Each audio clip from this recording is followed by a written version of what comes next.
안드레아서 모리스의 건강과 치유의 비밀. 오늘은 12장 에이즈에 관한 진실이야. 우리 주변에는 에이즈를 그다지 접할 일도 없고 그래서 먼 나라 이야기 같아서 건너뛸까 했는데 중간에 우리가 참고할 게 몇 가지가 있네. 에이즈는 1980년에 처음으로 진단되었지만 여전히 미스터리 질병으로 남아있다고 해. 일반적으로 인간 면역 결핍 바이러스 HIV라고 하는데 HIV에 의해서 발생하는 것으로 알려져 있는데 아직까지 이 질병의 해독제도 찾지 못했고 병원체가 어떻게 에이즈를 유발하는지조차도 아직 확실한 것이 없다고 하네. 최근까지 환자들은 암 화학요법으로 치료를 했는데 부작용이 많았다는 것, 그리고 새롭게 개발된 약들도 실패율이 50%를 넘고 있다고 해. 첫 번째 에이즈 피해자들은 감염 후에 1년 이내에 사망할 것으로 예상되었지만 지금은 12년에서 15년까지 그 유예기간이 늘어나서 감염이 의심이 될 때 즉시 치료를 할 수 있게 되었다고 해. 에이즈 대유행의 처음 20년간 에이즈 환자의 95%는 주요 위험 그룹이 있다고 하네. 매우 활동적인 동성애자, 헤로인 중독자, 그리고 몇몇 혈우병 환자들이라고 해. 그런데 지금까지 에이즈가 전염병이라는 것, 그런 과학적 증거는 없다고 해. 최근에 발표된 연구에서 알려진 것은 HIV는 미성애자들 사이에서는 극히 드물게 퍼질 뿐이고 HIV가 에이즈를 유발한다는 것을 보여주는 증거도 없다고 하네. 세포 파괴는 모든 에이즈의 중요한 특징인데 인간의 유전자 파편으로 구성된 레트로바이러스 HIV는 인간 세포를 파괴할 수 없다는 것이 확립된 사실이라고 하네. HIV 검사는 현재 가장 많이 사용되고 있는 항체 검사인데 이론적으로는 정확한 것처럼 보이는데 엉터리가 많다고 하네. 특수 단백질 검출 검사인 웨스턴 블롯도 확인용으로 쓰이는데 이것도 신뢰할 수가 없다고 해. 그런데 일반 대중은 HIV 검사가 그 감염 여부를 판단하는 믿을 만한 방법이라고 생각하고 있고 그런데 이 검사 키트의 권리 포기 각서에는 다음의 문구가 있다는 것이야. 현재 인간의 혈액에 HIV1 항체가 있다 없다를 규명하는 인정된 규정은 없다. 그리고 또 하나, 바이러스 부하 검사는 HIV에 대한 선별 검사 또는 HIV 감염 여부를 확인하기 위한 진단용이 아니다. 또 하나, HIV1 감염의 유일한 진단 기준으로 이 키트를 사용하지 마십시오. 그리고 이런 것에 더하여서 검사 직전의 임신, 수혈, 그리고 다른 잠재적인 불특정 반응들로 인해서 양성 결과가 나올 수 있다는 것이야. 그러나 검사를 받은 그들 자신이 스스로 연구하지 않는 한 사람들은 자신들이 치명적인 바이러스에 전염되었다고 착각할 수밖에 없다는 것이지. 그리고 대부분의 에이즈 관련 종사자들도 HIV 이론하고 이러한 검사 절차의 이면에 있는 과학적 사실이나 그 결함을 알지 못한다고 해. 그렇지만 아프리카와 다른 개발도상국에서 HIV 검사는 몸이 안 좋거나 또는 이런 질병 중의 하나로 진단된 사람들에게 계속 수행되고 있고 확대되고 있어. 그래서 허위 양성 판정, 그러니까 가짜로 엉터리로 양성 판정을 받을 수 있을 가능성, 그리고 그렇게 받는 사람들의 숫자가 1억이 넘을 수도 있다는 것이야.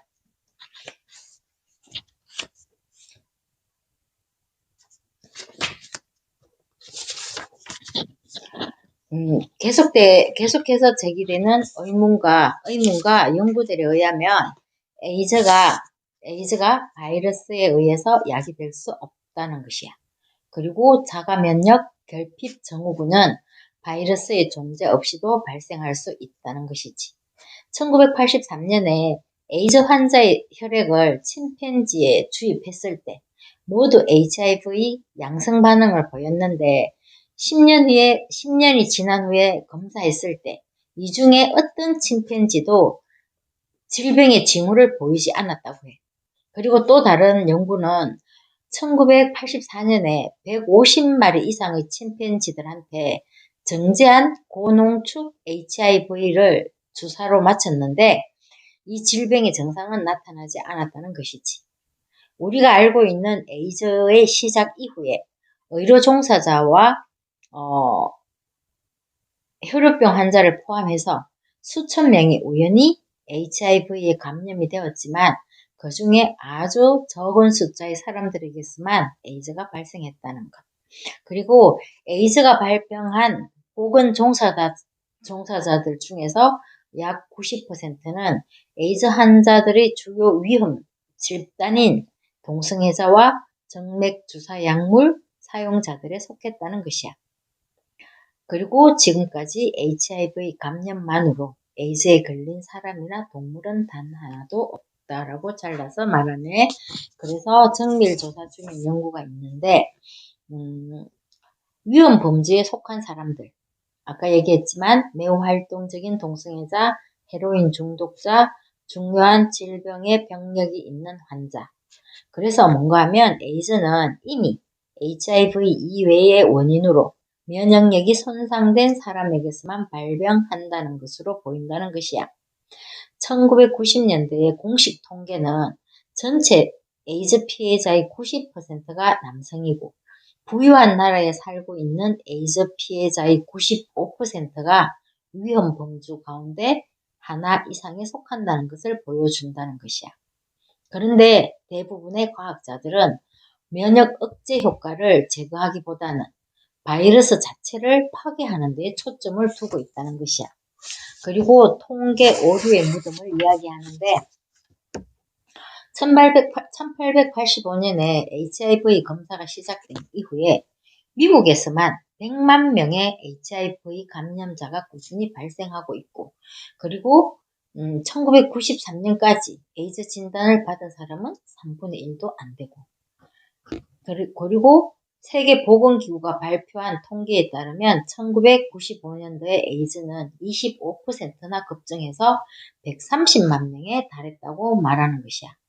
그렇지만 이 수치는 의도적인 통계적 오류, 잘못된 HIV 검사, 그리고 기존의 질병 이름을 에이즈로 바꾸었기 때문에 10년 후에는 다시 3배로 늘어났다는 것이야.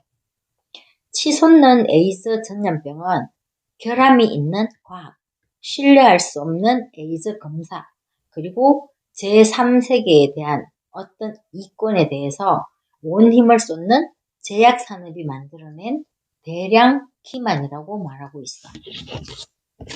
HIV의 이론의 옛날 버전, 그러니까 1990년도 이론에 따르면 HIV에 감염된 사람들은 몇 년 안에 에이즈로 사망한다는 것이야. 그렇지만 이것은 정확하지도 않고 정확했던 적도 없다고 하네.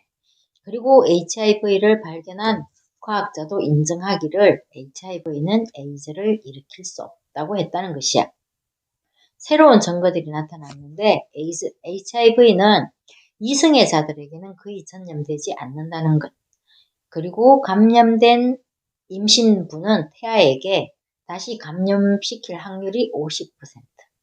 이것은 혈액 수혈이 바이러스에 감염이 되는 또 다른 방법인 것과 같다는 것이야. 이 사람이 이 책에서 하는 말은 뭔가 하면 에이즈를 일으키는 진짜 원인은 마약과 항생제가 94%, 그리고 수혈이 6%라고 말하네. 현재 35개 이상의 질병이 에이즈로 이름을 바꾸었다고 해. 모두 하나의 비활성 바이러스에 의한 것으로 추정된다는 것이지.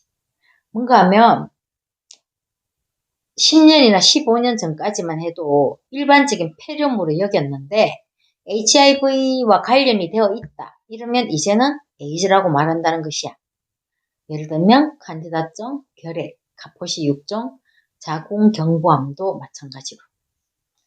그런데 이 HIV 바이러스가 에이즈의 원인이 아니라면, 그러면 그 원인이 무엇이겠는가라고 말을 하는데, 여기서 말하는 것은 마약. 에이즈 대유행은 마약 남용의 엄청난 급증에 뒤따라서 일어났다는 것이야. 마약은 면역체계를 포함한 사람의 중요한 기능을 체계적으로 파괴하는 것으로 알려져 있다는 것이지. 항생제, 그리고 항생제야. 항생제는 에이즈 환자들은 항생제를 오랫동안 복용해온 경우가 많다고 해. 대부분의 동성애자들이 의사로부터 항생제에 대해서 공개 처방을 받는데, 그 중에 일부 테트라사이클린, 또 메트로니다졸, 디오요도 하이드록시킨, 코르티코스테로이드, 설파제, 셉트라, 이런 것들이 있는데, 이런 것들을 우리가 알 필요는 없지만 설파제나 셉트라 같은 거는 다른 데서도 들어본 적이 있는 것 같거든. 근데 어떤 이런 독성 약물들은 햇빛에 극도로 민감하게 반응을 하기 때문에 햇빛에 노출이 되면 회복할 수 없을 정도로 피부를 태울 수 있다는 것이야. 그래서 햇빛에 노출이 안 되기 때문에 우울증이 걸릴 수 있다는 것. 그리고 강한 면역 억제제 역할을 받는다는 것. 내장에 유익한 박테리아를 파괴한다는 것. 그리고 심각한 환각작용을 일으킬 수 있다는 것. 그리고 우울증은 당연한 것. 그리고 심각한 소화장애, 세균, 바이러스, 기생충을 유발하는 질병에 대한 몸의 방어력을 체계적으로 파괴한다는 것이야. 그리고 하나 수혈을 이야기하네.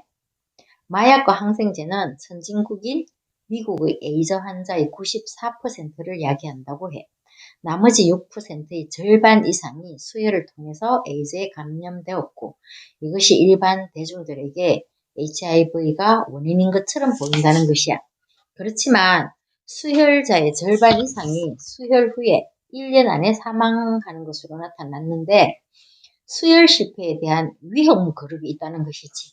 나이가 아주 어린 아이, 또는 나이가 아주 많은 사람들, 그리고 심각한 부상을 입은 사람들, 이런 사람들이 위험군이라는 것이야.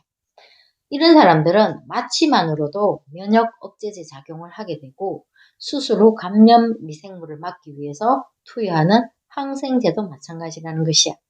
그런데 단순히 HIV에 오염되어서 그렇다, 이렇게 말하기에는 오해의 소지가 크다는 것이야. 여기서 말하는 것은, 그래서 결론적으로 여기서 말하는 것은 뭔가 하면, 에이즈는 전염병이 아니다, 대사장애다 라고 말을 해. 균형 잡힌 단백질 신진대사는 건강한 면역체계의 전제 조건이라는 것이지. 체내에서 아미노산의 농도가 너무 높거나 낮으면 면역체계는 더 이상 급성 감염과 싸울 수가 없다고 해. 기초단백질 대사와 관련해서 생리적 불균형은 몸에 엄청난 스트레스 요인으로 작용한다는 것이야. 그래서 이에 대해서 반응하기를 신체는 근육에서 단백질을 꺼내서 비상시 재사용으로 필요한 기본 아미노산으로 분해하기 위해서 코르티손이라는 스트레스 호르몬을 만든다는 것이야. 이것은 신체가 스스로를 먹이로 삼고 있음을 의미한다는 것이지. 스트레스가 계속되고 아미노산 균형을 더 이상 유지할 수 없게 된다면 에이즈에서 발견되는 면역체계의 붕괴를 초래하게 되는데, 이것은 무엇인가 하면 필수 아미노산을 얻기 위해서 자신의 세포를 파괴한다는 것이잖아. 이를 파괴할 때 신체는 파괴된 세포에서 나온 파편을 포함해서 많은 양의 세포 파편을 처리해야 한다는 것이야. 이럴 때 DNA나 RNA 조각들이 일부가 레트로바이러스 HIV로 분류된다는 것이야. 마약 중독자, 매우 활동적인 동성애자, 불균형한 아미노산 풀을 가진 엄마에게서 태어난 아기, 수혈이 필요하거나 또한 수혈했던 사람들, 그리고 또한 말하기를 영양 부족, 굶주림. 따라서 그리고 정신적 충격을 받은 사람들 모두 불균형한 아미노산 풀을 갖고 있고 이런 사람들은 HIV 입자 생성의 가능성이 있는 사람들이라는 것이야. 개발도상국들, 특히 아프리카는 수세기 동안 존재해왔다는 것이지. 뭐가? 영양실조, 탈수, 그리고 기아 문제. 기근 중에 있는 사람들은 자연스럽게 자신의 몸을 먹이로 삼고 살아갈 수밖에 없다는 것이야. 이러한 생존 시도를 하게 되는 그 부산물이 HIV 물질이라는 것이지. RNA나 DNA 조각들로 구성되어 있다는 것. 그리고 또 하나, 에이즈를 유발하는 에이즈 치료제라고 말하네. 구체적인 약물 이름까지는 우리가 알 필요도 없지만 독성이 있는 치료제는 인간의 면역 체계를 파괴하고 에이즈 치료에 효과가 없는 것으로 나타났지만 그럼에도 불구하고 일상적으로 처방되어 있다는 것이야. 에이즈 치료제 생산자들은 약품 라벨에 경고문을 붙임으로써 책임 소송으로부터 자신들을 보호한다고 하는데 거기에 있는 것이 뭔가 하면 이 약은 당신의 HIV 감염을 치료하지 못한다. 항레트로바이러스 치료를 받는 환자들은 귀해 감염과 HIV 질병의 다른 합병증을 계속 경험할 수 있다. 환자들은 현재로서는 장기적인 효과를 알 수 없다는 점에 유의해야 한다. 그런데도 이 약을 먹는 것은 HIV 양성 반응을 보였다는 것이지. 그들의 실수는 뭔가 하면 이 라벨을 읽거나 이해하지 못했다는 것이야. 그래서 저자는 말하기를 에이즈는 각성의 과정으로 처리하라고 말을 하고 있어. 에이즈는 더 큰 사랑, 존엄성, 목적을 가지고 살아가는 사람으로 일깨울 수 있다는 것이야. 아유르베다의 일상과 몸의 정화, 개선된 영양 공급이 필요하고 무엇보다도 클럽이나 마약과 같이 밤의 사람이 아닌 태양과 자연과 낮의 생활에 감사하면서 사는 즐거움으로 그렇게 살아갈 수 있다는 것이 중요하다는 것이야. 그렇게 에이즈를 벗어난 사람들의 예를 들고 있어. 그런데 우리가 이쯤에서 생각해야 되는 건 뭔가 하면 어떤 주제에 대한 진실도 결국은 집단의식의 지배를 받게 마련이라는 것. 아까 얘기했지만 에이즈 치료제가 에이즈에 효과가 없지만 사람들은 그 치료제를 처방받고 그리고 먹고 있다는 것. 이런 걸 생각하면서 남들이 말하기 때문에 어쩔 수가 없어. 이게 아니고 자기 자신의 내부에서 무엇이 옳은지 찾아가는 것이 큰 도전이라는 것. 이것을 기억했으면 좋겠네. 바른 판단, 바른 생활. 이것이 중요한 것 같아. 안녕, 모두들 건강하기를.